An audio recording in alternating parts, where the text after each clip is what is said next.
Professeur Montalesco, bonjour. Bonjour. Je vais vous demander en deux mots de vous présenter, si c'était nécessaire, mais au moins vos centres d'intérêt particuliers. Je suis le professeur Montalesco, je suis chef du service de cardiologie à la Pitié-Salpêtrière, à l'Institut de cardiologie, et je suis cardiologue interventionnel. Et c'est à ce titre que je vous ai demandé de venir devant notre caméra, parce que ce matin, il y a une présentation des résultats de l'étude ISA REACT 5, un gros programme de nos amis allemands. Et donc c'est une étude qui compare prasugrel et ticagrelor. Donc première question, est-ce que quand cette étude a été conçue, et peut-être toujours maintenant d'ailleurs, est-ce qu'il y avait vraiment des questions qui se posaient, est-ce qu'il était nécessaire de faire cette étude-là?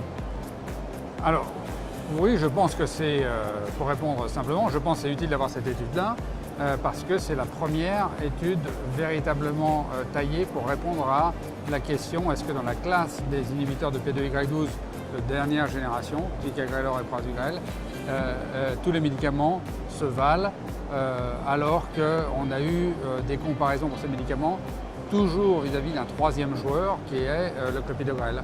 Les deux études pivots ayant montré un bénéfice étant Triton dans une étude d'angioplastie dans l'ACS et Plateau qui était une étude un peu large avec tout type de patients, tout type d'ACS, tout type de stratégie. Et les deux études étaient positives, mais rien ne nous dit si l'un ou l'autre des médicaments est supérieur.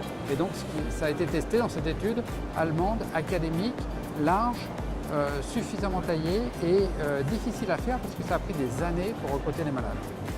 Alors justement, vous commencez à aborder le problème du protocole. Est-ce qu'on peut en dire deux mots sans entrer dans les détails? Alors, il y avait les deux types de syndrome coronaire aigu, les STEMI et les non-STEMI.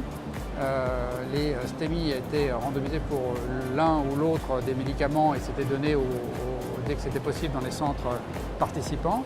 Pour les syndrome coronaire aigu sans sous-décalage du segment ST, c'était un peu différent puisqu'ils suivaient des recommandations et que les patients qui étaient randomisés pour le ticagrelor le recevaient immédiatement comme dans Plateau, alors que ceux qui étaient traités par du prasugrel devaient attendre la coronarographie et la confirmation de l'angioplastie. Ce qui veut dire qu'un certain nombre de patients n'ont pas reçu le prasugrel pour des bonnes raisons, parce qu'ils avaient des coronaires normales ou parce qu'ils allaient se faire opérer et que donc on sait que le pré-traitement dans ces cas de figure-là n'est pas bon. Donc ça a été fait logiquement comme cela, mais ça induit quelque chose de particulier, c'est que ça devient une étude de stratégie plus qu'une étude de comparaison de drogue.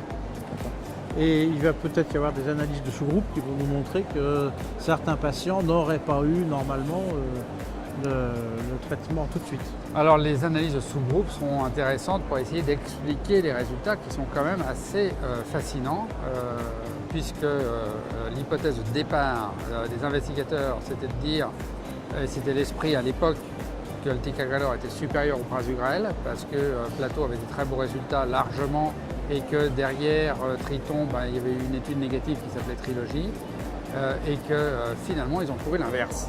Ils ont trouvé que prasugrel était supérieur, nettement supérieur au ticagrelor sur un critère de jugement ischémique, décès, infarctus et AVC. Alors on peut se poser la question de savoir pourquoi. Est-ce que c'est que la puissance des médicaments est différente? C'est pas évident. Est-ce que c'est les stratégies qui étaient différentes? Dans le non-ST par exemple, les médicaments n'étaient pas donnés au même moment. Est-ce que ça a impacté le critère ischémique? Est-ce que c'est l'adhérence au traitement? On sait que les effets secondaires des médicaments ne sont pas les mêmes, ça peut pousser à arrêter le traitement. Bref, il y a un tas de questions qui devront être répondues à l'avenir par des analyses de sous-groupes ou des études en cyber. Est-ce qu'aujourd'hui, les résultats de cette étude risquent de changer les pratiques et les vôtres en particulier? Alors, moi je pense qu'il y a un certain nombre de messages derrière cette étude qui sont importants et qui en particulier, le message global, c'est qu'une approche un peu individualisée du traitement antiplaquettaire avec le prasugrel marche mieux qu'une approche globale. C'est-à-dire, je donne le médicament ticagrelor en l'occurrence à la même dose à tout le monde au même moment. Prasugrel ne dit pas ça. Dans cette étude, prasugrel a été donné à deux doses différentes. Les patients qui avaient un haut risque hémorragique avaient une dose réduite à un moment différent lorsqu'ils avaient un syndrome coronaire sans sous-décalage de ST. Et donc, on a l'impression quand même que cette stratégie, on va dire intelligente, rend service aux patients en termes de prévention des événements ischémiques. Après, est-ce que les drogues sont suffisamment différentes pour expliquer aussi cet effet?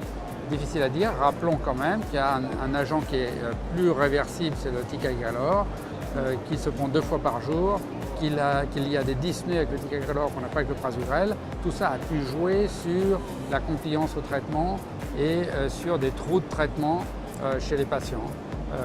Tout ça est à garder quelque part au fond de sa tête, mais le résultat final, c'est que quand même, ajuster ce traitement aux patients, c'est pas mal. Ajuster ce traitement, ok. Est-ce que maintenant il y a d'autres questions que vous vous posez et qui pourraient justifier une autre étude du même genre? Alors je pense qu'on ne verra pas d'autres études. C'est déjà bien qu'on en ait une. Je vous rappelle qu'on n'a pas d'études du même type pour les NOACs, par exemple. Elles viendront peut-être un jour faites aussi par des académiques. C'est là l'intérêt des études académiques par rapport aux études industrielles, c'est qu'on peut faire des choses que les industriels ne veulent pas faire.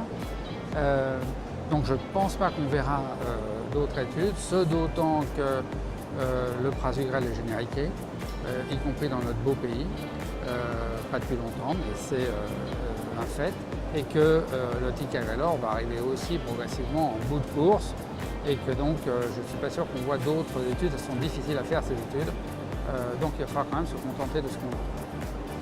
Merci beaucoup. Merci à toi.